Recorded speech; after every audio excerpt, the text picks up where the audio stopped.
या जगात आपल्याला जर सगळ्यात जास्त त्रास कोणी देत असेल ना, तो कोणी बाहेरचा व्यक्ती नाही, आपलं मन आहे. मनाने प्रत्येक जण त्रस्त आहे. आपण फोकस करू शकत नाही. अँझायटी, डिप्रेशन हे सगळे मनाचे खेळ.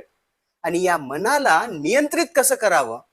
आपण एवढी वैज्ञानिक प्रगती केली, पण मनाला नियंत्रित करणं जमलं नाही. अर्जुन कृष्णाला म्हणतो, मी हवेला नियंत्रित करू शकेल, पण मनाला नियंत्रित करणं मला जमणार नाही. चंचल ही मन कृष्ण प्रमाथी बलवत दृढम. माझं मन चंचल आहे, हटी आहे, बलवान आहे. मनासमोर कुणाचं काहीच चालत नाही. असं म्हणतात ना, सुरुवातीला व्यक्ती सिगारेट पितो, पण नंतर सिगारेट व्यक्तीला पिते. का?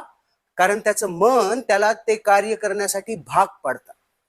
बऱ्याचदा आपण विचार करतो की मला हे नाही करायचंय, तरी आपण करतो. का? कारण मन आपल्याला ते करण्यासाठी भाग पाडतं. या मनाला, या धावत्या मनाला नियंत्रित कसं करायचं माहितीये? संत तुकाराम महाराजांनी या धावत्या मनाला नियंत्रित करण्याचा एक फॉर्म्युला सांगितलेला आहे. तुकारामाचे अभंग हे केवळ भोळ्या भाबड्या भक्तीचे प्रतीक नसून आपल्या जीवनासाठी आवश्यक ते सिद्धांत देणारे आहेत. तुकाराम महाराज म्हणतात, आता कोठे धावे मना तुझ चरण देखिलिया.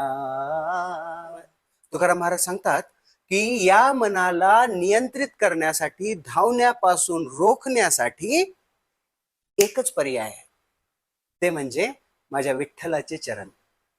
भगवंताच्या चरण कमलाला एकदा का आपलं मन बांधल्या गेलं की ते कुठेही धावणार नाही. आता कोठे धावे मन तव चरण देखिलिया. तुकाराम महाराज म्हणतात, एकदा का हे मन भगवंताच्या चरण कमलावर लागलं आणि स्थिर झालं, भाग गेला शीन गेला अवघा झाला आनंद. भगवंताच्या चरण कमलावर मन जडलं ना की सगळा भाग, क्षीण, त्रास, थकवा सगळं काही माणूस विसरतो आणि केवळ परम आनंदाचा अनुभव करतो. प्रेम रसे बैसली मिठी आवडी लाठी मुखाची. आता चरण कमलावर मन बसल्यावर ते नियंत्रित तर होणार आहे, पण ते बसेल कसं? त्यासाठी तुकाराम महाराज म्हणतात, प्रेमरसाची मिठी बसवावी लागेल. भगवंतासोबत प्रेमाचं आलिंगन घ्यावं लागेल. आणि ते आलिंगन घेण्याची पद्धत काय? भगवंताचं नामस्मरण. आपल्या मुखामध्ये भगवंताचं नित्य नामस्मरण जर घेत राहिलो तर त्या नामाच्या गोडव्यानी प्रेमरसाची मिठी भगवंताशी पडेल आणि आपलं मन नियंत्रित होईल. तुका म्हणे आम्हा जोग विठ्ठल घोग खर माप. है ना, आपण काहीतरी मागायला जातो, आपल्याला काहीतरी जोगवा हवा असतो, जोग हवा असतो. काय हवं असतं कदाचित आपल्याला माहित नसतं, परंतु आपलं मन एवढं चंचल आहे, एवढं अस्थिर आहे, आनंद दूर दूर पर्यंत नाहीये. तर तो आनंद, ती मनाची स्थिरता आपण मागण्याचा प्रयत्न करतो. आणि तुकाराम महाराज म्हणतात, खरं माप काय आहे? विठ्ठल घोग खरं माप.